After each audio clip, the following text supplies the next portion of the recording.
Hello students, this is your biology class, and in my last class I have discussed about the plasmid and the vector.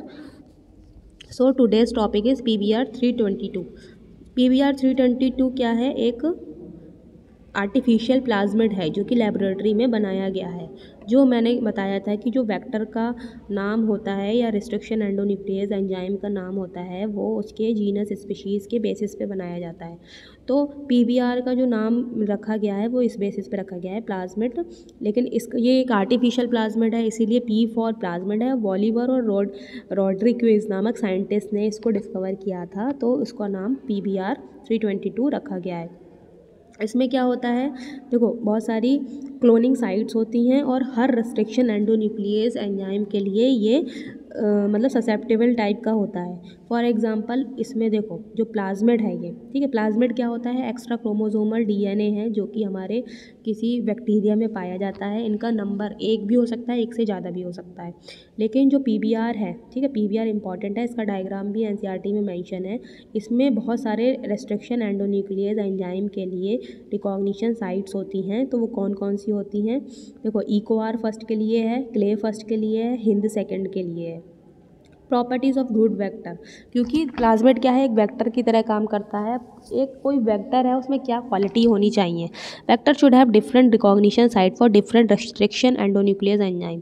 मतलब एक plasmid के अंदर या एक vector के अंदर अलग अलग टाइप की रिकॉग्निशन साइट होनी चाहिए अलग अलग टाइप के रेस्ट्रिक्शन एंडोन्यूक्लियस एंजाइम्स के लिए।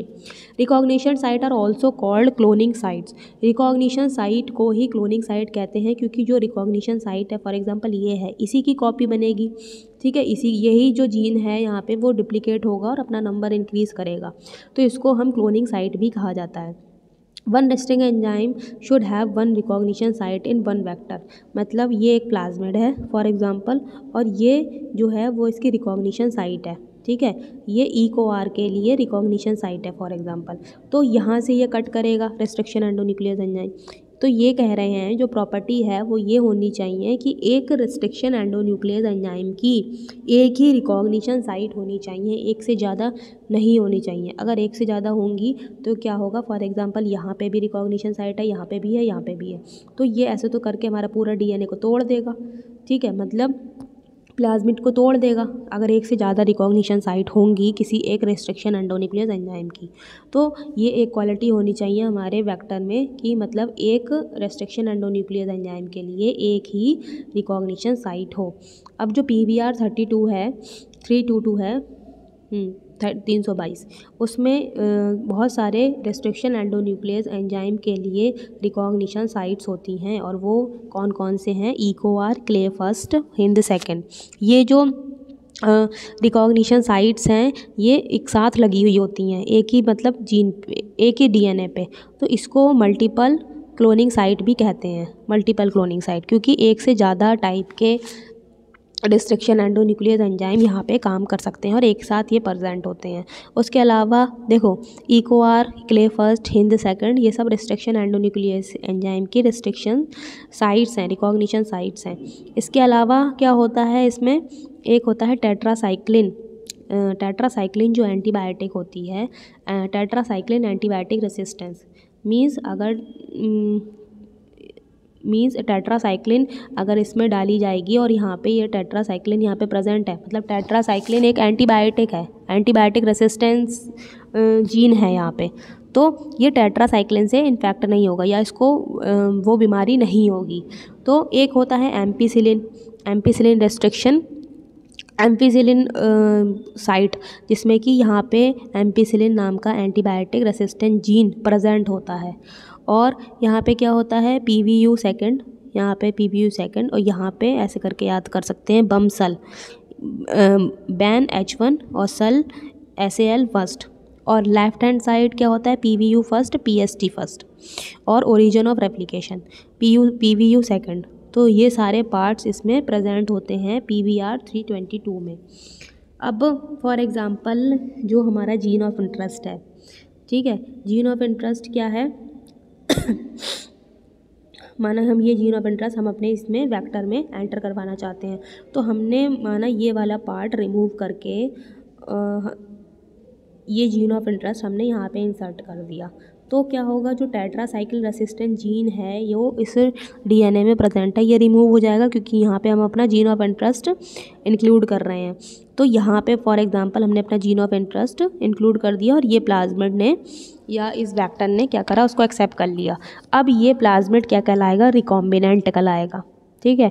और जिसने इसको एक्सेप्ट नहीं करा वो नॉन रिकॉम्बिनेंट कराएगा। रिकॉम्बिनेंट और नॉन रिकॉम्बिनेंट का मतलब ये है कि जिस प्लाज्मिड में उसका खुद का डीएनए होगा और जो हम जीन ऑफ इंटरेस्ट डालना चाहेंगे वो जब ऐड हो जाएगा तब उसको रिकॉम्बिनेंट कहेंगे, और जब नहीं होगा तो नॉन रिकॉम्बिनेंट कहा जाएगा। अब क्या करा, फॉर एग्जांपल अब ये तो प्लाज्मिड है, हम वेक्टर की बात कर रहे हैं, ये प्लाज्मिड है, ठीक है। अब इस प्लाज्मिड को हमें होस्ट सेल में डालना है। होस्ट सेल क्या है, हमारा बैक्टीरिया, इसमें अपना खुद का डीएनए होगा और एक ये प्लाज्मिड जो हमें इंसर्ट करवाना है। तो 3 कंडीशन हो सकती हैं, या तो ये प्लाज्मिड इसमें एंटर ही ना करे, या फिर नॉन रिकॉम्बिनेंट वाला एंटर कर जाए, या फिर रिकॉम्बिनेंट वाला एंटर कर जाए। तो 3 केस हो सकते हैं इसमें। सो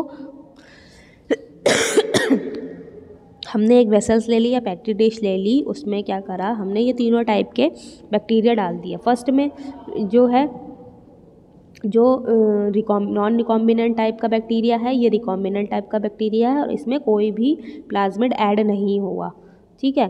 सो अब हम क्या करेंगे, अब तुम्हें पता है कि हमने जो अपना जीन ऑफ इंटरेस्ट इंसर्ट किया है वो कहाँ पे करा है, जहाँ पे टेट्रासाइक्लिन रेसिस्टेंट जीन प्रेजेंट था।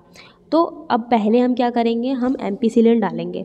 एम्पिसिलिन डालने से क्या होगा, जिसके पास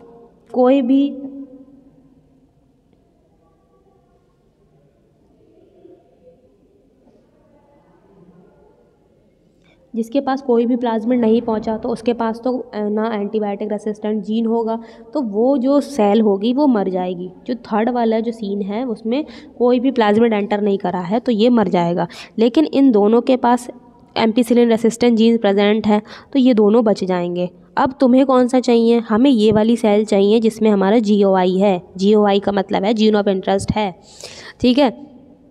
तो हमें अब इन दोनों में से सेपरेट करना है। इन दोनों में से हम सेपरेट कैसे करेंगे, एक रेप्लिकेशन प्लेट बनाएंगे, एक दूसरे मतलब इस कंटेंट को दूसरे पे शिफ्ट करेंगे। तो क्या होगा, एक मस्कुलाइन क्लॉथ ले लिया, जो मैंने जैसे इसके ऊपर हमने क्लॉथ रख दिया और कुछ कुछ कॉपीज़ उस पर आ गई। अब उसको हमने दूसरी प्लेट में डाल दिया और क्या डाला हमने, टेट्रासाइक्लिन डाला।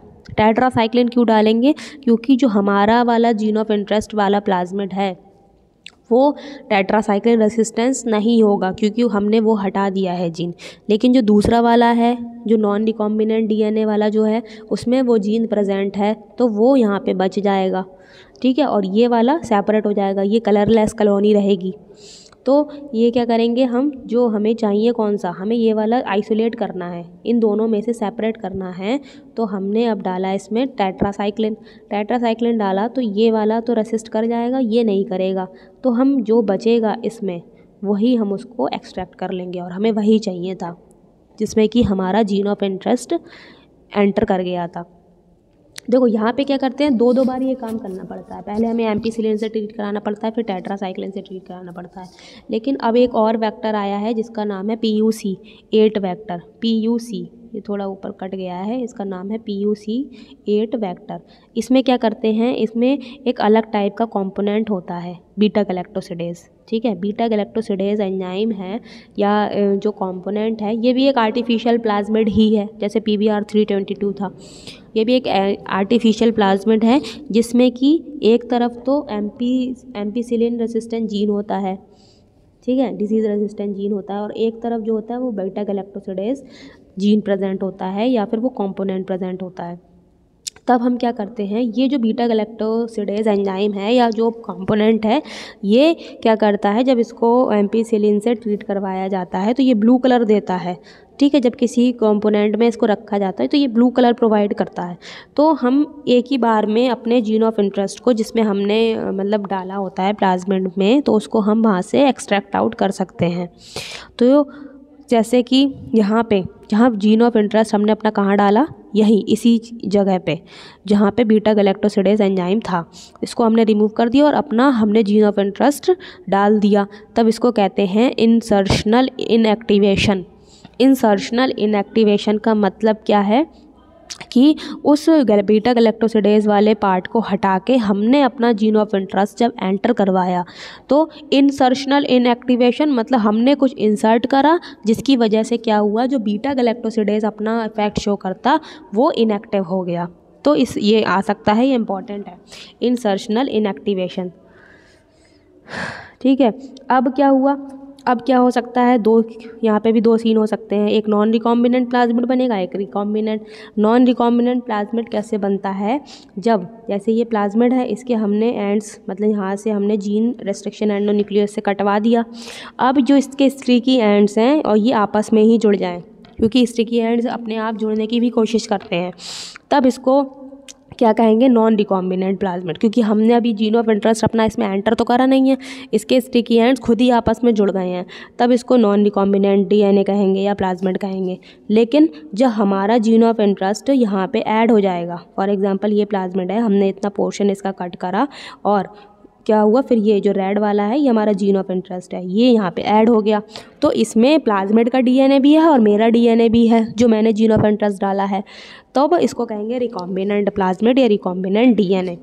अब क्या होगा, इस प्लाज्मिड को हमें होस्ट तक पहुँचाना है, होस्ट में इंसर्ट कराना है, तो 3 केसेस हो सकते हैं, या तो वो उसमें इंसर्ट हो जाएगा प्लाज्मिड, या नहीं होगा, या फिर नॉन रिकॉम्बिनेंट वाला इंसर्ट होगा, या फिर रिकॉम्बिनेंट वाला इंसर्ट होगा, 3 केसेस होंगे।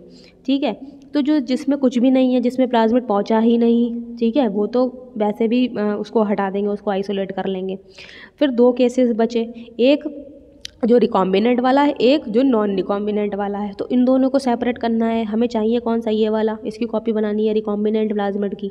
ठीक है, तो रिकॉम्बिनेंट डीएनए को कैसे अलग करेंगे, रिकॉम्बिनेंट डीएनए को कैसे अलग करेंगे, यहाँ पे हमने कहाँ पे इसको इंसर्ट करा है, बीटा गैलेक्टोसिडेज वाले पार्ट पे हमने अपना जीन ऑफ इंटरेस्ट डाला है, तो ये जो है यहाँ पे तो बीटा गैलेक्टोसिडेज प्रेजेंट है ना, तो ये क्या करेगा, ये रिएक्शन के थ्रू ब्लू कलर देगा और ये रिएक्शन के थ्रू ब्लू कलर नहीं देगा, तो जो कलर लेस होगा वही हमारा मतलब बैक्टीरिया होगा जिसमें हमारा जीन ऑफ इंटरेस्ट होगा। क्यों, क्योंकि बीटा गैलेक्टोसिडेज वहाँ पे प्रेजेंट नहीं है, जहाँ पे प्रेजेंट है वहाँ ब्लू कलर देगा, तो हम दोनों कॉलोनी को अलग कर सकते हैं इस तरीके से। हमने इसमें देखो एम्पीसिलिन डाला, मतलब कल्चर मीडियम में मतलब प्लेट में एम्पीसिलिन डाला, जिसकी वजह से रिकॉम्बिनेंट और नॉन रिकॉम्बिनेंट डीएनए को हमने अलग कर लिया। ये एम्पीसिलिन नहीं डाला, एक्स जेल डाला, एक्स जेल। एक्स जेल क्या करता है, बीटा गैलेक्टोसिडेज के साथ रिएक्शन करके ब्लू कलर देगा, इसके साथ नहीं देगा क्योंकि इसमें तो बीटा गैलेक्टोसिडेज है ही नहीं। इस वजह से हम अपने जीन ऑफ इंटरेस्ट को या फिर प्लाज्मिड को या बैक्टीरिया को अलग कर सकते हैं नॉन रिकॉम्बिनेंट वाले से। Whenever X gel come in contact with the beta galactosidase, it turn change into the blue color. So in this way we can separate our gene of interest type plasmid or bacteria from the non recombinant DNA. ठीक है, तो ये था PBR 322 और PUC vector के बारे में। I hope this is clear. So अगर कोई भी डाउट है तो आप मुझसे पूछ सकते हैं कमेंट सेक्शन में। Thank you.